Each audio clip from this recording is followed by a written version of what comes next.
All right, guys, we're going to finish off the day introducing you guys to one of our new products with UPT. We have a new tandem reserve, the Sigma 2 tandem reserve.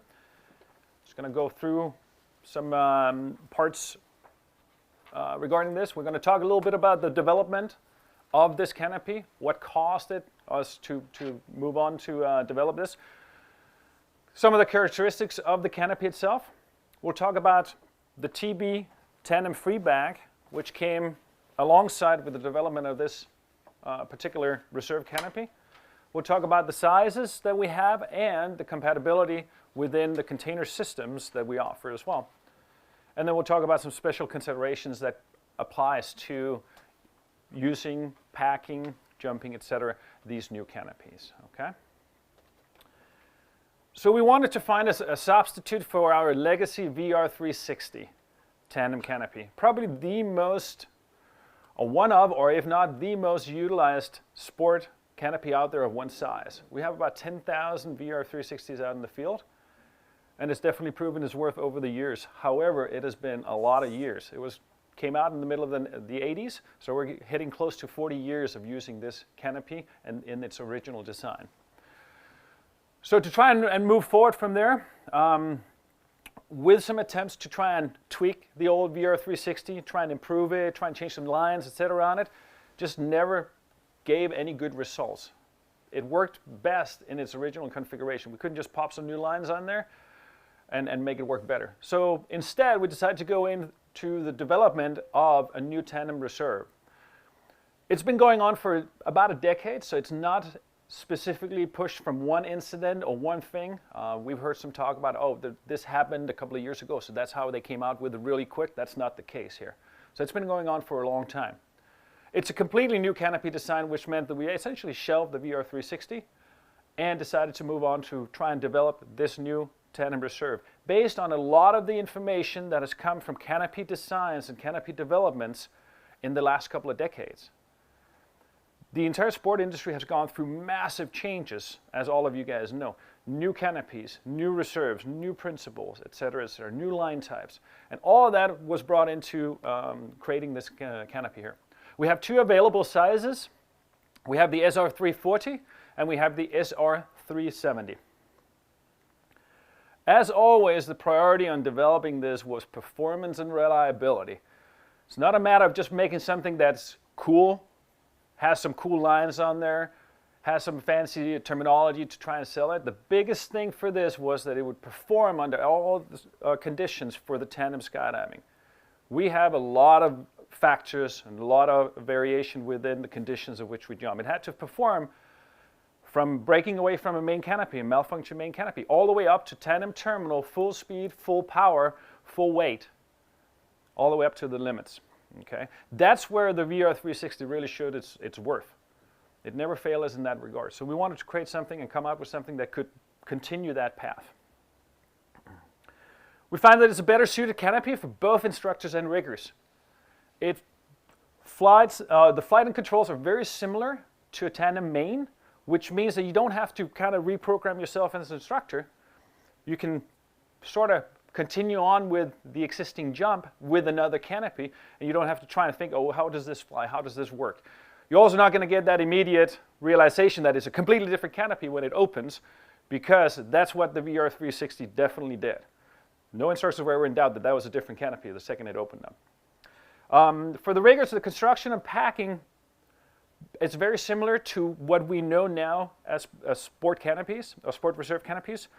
We don't have heavy lines on it anymore. We have cascaded lines, etc. I'll get more into that, but it's more similar to what is considered the standard now, which also means that the riggers don't have to try and keep up with staying current on an old design, old line types, but they can use their existing expertise and skill set to pack the tandem canopy without any problems as well.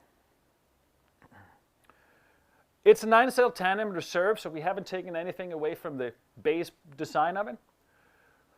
Instead of a more rectangular shape, now have tapered leading and trailing edges on the canopy.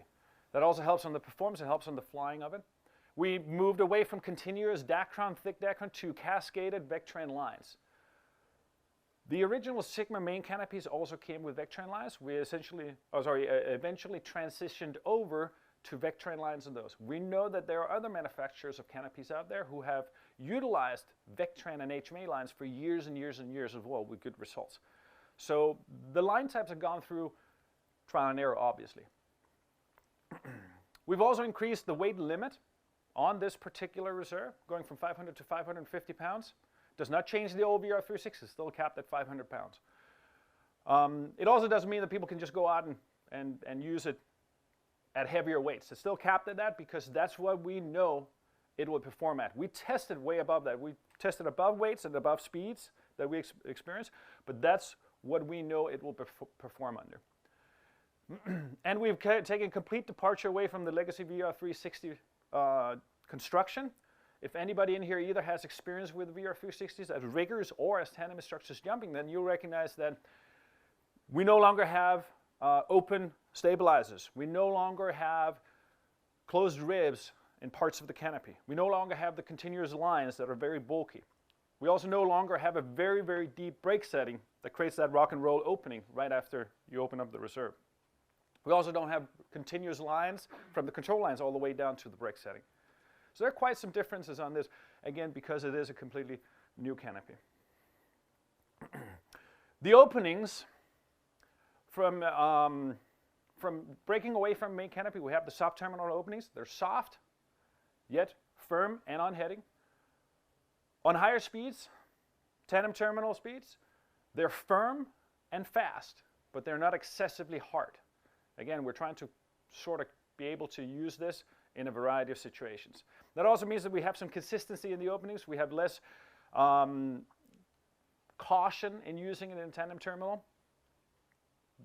It'll perform under all these conditions that we set forth. Especially the on-heading openings, the feedback we've gotten from testing and from also just trying it out in the aftermath of creating this have been very positive on, especially on-heading and the consistency of these openings. We already have the canopy out there for about a year. It was released about a year ago, so we already have drop zones now giving us feedback on, live jumping, actual malfunctions outside of the testing that we've done. The canopy flight and the glide, so it's a flatter glide than the VR360, so you're not going to see it as steep. It's going to be more like the Sigma main canopies. So again, it's getting closer to that. The flight itself, single toggle for a reserve. It performs and means that it turns well, just like a main. The toggle pressure is not excessive, just like a main. The control range is larger. It's a longer control range, meaning you can get full all the way down. You can hold it in deep brakes. You can merge into traffic if you need to, and you can still let it up and fly it. And you'll be able to find out that the performance and the input is responsive. So it also causes some confidence on the instructors when you do your practice flares up high, like, oh, I can feel this thing perform. That's good. I'm going to come down and land it. It also gives you that ability on landings to land in no wind conditions, tight landing areas, off landings, etc. Again, closer to what you're used to, which most instructors jump over and over and over again, which is your main canopy. And again, the end goal is bridging that gap between the main and the reserve so that the familiarization carries over to your reserve canopy as well if you ever need to use it. The Tandem Freebag is this one right here. The bridle is the same. It's a bigger bag in the visual side of it. This part down to where the safety stow sits, or from here down to where the line stow pocket sits, is about the same dimensions as the current Sigma and Micro Sigma bags. What's different is right here. We have a new design where we're trying to get better canopy retention. These additional sides of the Freebag right here actually folds in when we close it, completely closing in the canopy. We have a 4-grommet design that helps secure these flaps in place, making sure that the canopy doesn't come out anywhere. You can't see the canopy at all once it's closed up, which is a very radical change from the existing Freebag design, which is just as old as the old reserves. We've also tried to create a better line retention and protection at the same time. The pocket right here, I can open it easily with the Velcro. The hook Velcro is protected by a little flap. We made up the Velcro by putting this little tab inside a pocket and thereby keeping it from separating by the lines so that the opening stays closed. If I pull right here, it's a shearing motion and it won't open up. So I'm keeping all the lines inside the bag and still allowing it to slide out. We're creating better protection because there's no hook Velcro right here underneath to actually touch the lines. That's especially important on those Dacron lines we have on the old VR360s. They always are in danger of catching the Velcro and getting damaged over time, either by use or by packing. Also, we tried to make it more durable by constructing it out of Oxford cloth instead of F111 style fabric. So we're getting a heavier material, hopefully hold up better over time from the use that tandem equipment gets. The size range and container compatibility, of course, is a very interesting aspect of it because what will it fit into? On the container side, the Sigmas will still fit the VR360 and also the SR370. We actually find that the SR370 is slightly less bulky than the old VRs, in part because of the lines, but also just due to construction and overall size. The Micro Sigmas will fit a VR360, an SR340, or an SR370.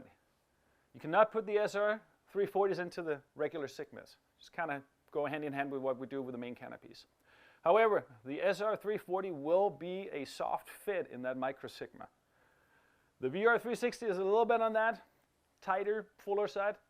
I prefer to say that it's the perfect fit, but you know, other people might say it's a little bit on the tighter side. The SR370 fits even better. It's perfectly sized for that. The 340 is going to be a little bit on the softer side in there. We're still trying to get more feedback back from drop zones using it right now. They're out there, they're actually being packed, they're actually being jumped all the time, again, outside of our sort of test range that we have. So we're trying to figure out all the considerations with loop lens, packing, etc. on that. The TB tandem bag is compatible with all the reserve canopies we have. VR360, SR340, and SR370, which means moving forward, this will become the new free bag for the tandem systems. Any replacement free bags will become the TB free bag. So as we run out of whatever we have in stock, this will be the replacement moving forward for any spare parts as well. Any new containers will have that as well. However, if you choose to get the new reserves, you need to also get the TB free bag. It is required for use with those two new SR reserves. It was tested with it, it was used with it, and that's what we require to use those. There's another change as well, because we now have less lines than we had with the VR360. We're moving away from the L-bar setup that is used for the VR360, and we're now moving over to a number 6 repeat link setup. So if you have existing equipment, it needs to be modified to fit the SR340 or 370. We need to modify the reserve risers. Same if you happen to have SR370, or sorry, 340 or 370 on a container out there, and all of a sudden you need to put a VR360 bag into it, or you get a brand new container that's set up for the new ones, you will have to modify it to go back to the L-bar setup. Now we have put those instructions online. I made a document that can be used by any master rigger out there, step-by-step instructions, how to go from the initial to repeat link, and how to go back from repeat link to a boxed L-bar setup. We have unfortunately already seen an example of L-bars being put on this reserve riser without the box, and it allows it to move and it can rotate around, effectively taking away its entire strength on there. They're not designed for that. Okay, so it's very important that the riser is set up for the correct links as well. Now that's a consideration to make, because if you're out there trying to push your drop zone hours to get this going and you don't have necessarily a master rigger there, you have to make those arrangements as well. Make sure that you can at least get this set up the right way. All right? We have some other special considerations with it. Obviously the pack volume, as I just said, we're getting more feedback now. What we found on the initial packing is that going from the 360 to the 370, we're getting close to about a 1/4 inch shorter loop. Now, that's nice because hopefully that also means that people don't have to battle with the longer loops. So we're starting to tighten that up, get that shorter loop in there. The pack itself will become the same shape in a Sigma or a Micro Sigma. It'll just become a little bit flatter, same angles and everything. Going from the 370 to the 340, it's about about an eighth of difference, or it's about the same, again, depending on how you put your bulk in there, okay? So that's a consideration for any riggers out there, that they have to kind of program themselves to keep that in mind if they're used to using a set loop length.